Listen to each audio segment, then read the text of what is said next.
Student, हम लोग ये एक चैप्टर स्टार्ट कर रहे हैं पॉलिनोमियल। इसमें फैक्टर थ्योरम और रिमाइंडर थ्योरम आज डिस्कस करेंगे हम। क्लास 9, 10 दोनों में है ये चैप्टर।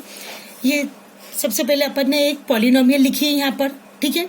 ये आप लोग पॉलिनोमियल से तो आप बहुत अच्छे से आप लोग फेमिलियर हो, समझ में आता है कि किसे बोलते हैं हम। ये एक अगर अपन ने पॉलिनोमियल ली है, इसको अगर हम पी एक्स से डिनोट करते हैं, ठीक है। अभी तक आपको ये डिनोट करने का नहीं था, पर अब इसको आपको समझना रहेगा कि अगर ये पॉलिनोमियल है तो उसको एक तरह से आप एक नाम दे सकते हो कि इसको हम पी एक्स बोल रहे हैं। इसी तरह से अगर कोई दूसरी पॉलिनोमियल है तो आप जी एक्स ले सकते हो, या कुछ भी आप आगे एक वर्ड लेकर उसमें जो वेरिएबल कंटेंट है वो यहाँ पर लिखना होता है। तो ये पॉलिनोमियल का एक तरह से नेमिंग हो गया, ठीक है। इसमें आपने लिखा पी एक्स और यहाँ पर सारा एक्स के वेरिएबल है और एक पॉलिनोमियल है।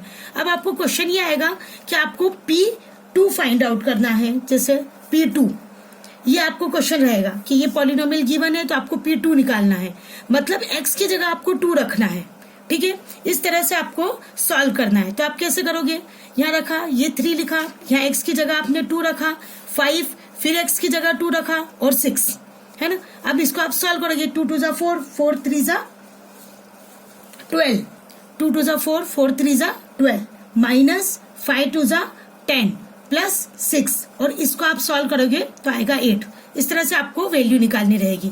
ये आपने x की जगह 2 रखा। इसी तरह से आप p की कोई और भी वैल्यू हो सकती है। p की जगह आप 0 भी रख सकते हो, p की जगह 1 -1, जो क्वेश्चन में आपको दिया हुआ है इस तरह से आप रख के उसकी वैल्यू निकालोगे। जैसे अपन ने अगर 0 रखा तो यहाँ पर 0 हो जाएगा, ये भी 0 हो जाएगा और प्लस 6, इसका आंसर आ जाएगा P0 = 6, ठीक है। तो इस तरह से आपको क्वेश्चंस आएंगे और आपको सॉल्व करना रहेगा। अब अगर मान, अब एक और हमने पॉलिनोमियल ली है x⁴ plus 2x⁴ minus 2x² plus 2x - 3, ठीक है। ये फिर से हमने px लिया है ना। ये पॉलिनोमियल हुई। अब इसमें अगर मान लो आपको रखना है p-3, ये अगर आपको रखना है, वहां पे उन्होंने आपको क्वेश्चन पूछा है कि आप -3 रखो यहाँ पर, तो आप -3 रखोगे तो इसको आप सॉल्व करोगे, है ना। कैसे होगा, ये -3 की पावर 4 हो जाएगी, फिर +2, उसके बाद -3 की पावर 3, -2, -3 की पावर 2, +2, -3, -3।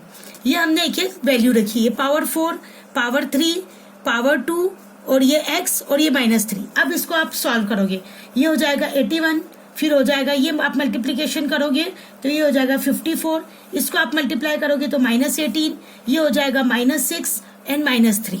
अब आप इसको सॉल्व करो, इसको सॉल्व करने पर आ रहा है 0, है ना। अब आपने ये देखा कि अगर कोई पॉलिनोमियल है उसमें आपने -3 रखा तो आपकी वैल्यू आ गई 0। अगर इस केस में अगर जब आपकी वैल्यू 0 आ जाती है, इसका मतलब ये है कि ये जो -3 है ना, इस पॉलिनोमियल का सॉल्यूशन है, इस पॉलिनोमियल का आंसर है, या इस पॉलिनोमियल का 0 है। एक वर्ड यूज करते हैं 0, -3 is a 0 of polynomial, given polynomial. जो आपको ये px वाली पॉलिनोमियल दी थी ना, ये वाली, इसका ये -3 ना एक 0 है। एक वर्ड यूज करते हैं, ये 0 का मतलब होता है सॉल्यूशन, या इसका एक तरह से हल है, इसका आंसर है ना। और इसी -3 को आप ले सकते हो अगर ये x = -3 है ना, तो ये यहाँ आकर क्या हो जाएगा, x + 3, x = -3 रखा था ना आपने, यहाँ पर आपने लिया तो x + 3 हो गया। तो x + 3 जो है ना वो इस पॉलिनोमियल का फैक्टर है। x + 3 is a factor of polynomial, जो भी आपको गिवन पॉलिनोमियल जो px आपने ली थी ना, वो उसका एक ये फैक्टर है। इस तरह से आप इसको लिखोगे कि -3 is the 0 of the polynomial, और x + 3, क्योंकि ये यहाँ माइनस था तो यहाँ आके प्लस हो गया, = के इस साइड पे आके, तो x + 3 जो है वो फैक्टर ऑफ पॉलिनोमियल हो गया। अब आपको क्वेश्चन इस तरह से भी पूछ सकते हैं कि ये पॉलिनोम आपको गिवन है, x + 3 आपको गिवन है, तो पहले आप x + 3 लेकर उसमें = 0 करके x = -3 करोगे, -3 को इस इक्वेशन में रखोगे, और अगर आपका आंसर 0 आ जाता है तो ये इसका फैक्टर है, ठीक है। इसका एक तरह से ये रिमाइंडर निकला है। जब ये पॉलिनोमियल में आपने x की जगह -3 रखा है तो ये 0 उसका क्या हुआ है, रिमाइंडर है। तो अगर 0 रिमाइंडर आ जाता है तो x + 3 इसका फैक्टर है इस पॉलिनोमियल का, इसको बोलते हैं फैक्टर थ्योरम। और अगर -3 रखने पर 0 नहीं आता, जैसे यहाँ पर हमने 2 रखा था तो इसमें हमारा रिमाइंडर आया था 8, ठीक है, यहाँ पर हमारा रिमाइंडर आया था 8, तो ये इसको हम बोलते हैं रिमाइंडर थ्योरम। जब हम कोई 2, 3, -1, -2 यहाँ पर पुट कर रहे हैं और रिमाइंडर 0 नहीं बचता है, जैसे यहाँ पर 8 हुआ था रिमाइंडर, यहाँ 6 हुआ था रिमाइंडर, 0 नहीं आया था, तो इससे हम कहेंगे रिमाइंडर थ्योरम। और अगर 0 आ जाता है तो उसको हम बोलेंगे फैक्टर थ्योरम। जैसे मान लो अगर आपने 25 को 8 से डिवाइड किया है, ठीक है, ये 8 डिवाइडेड बाई 25, यहाँ पर क्या आएगा, 3 × 24, 1।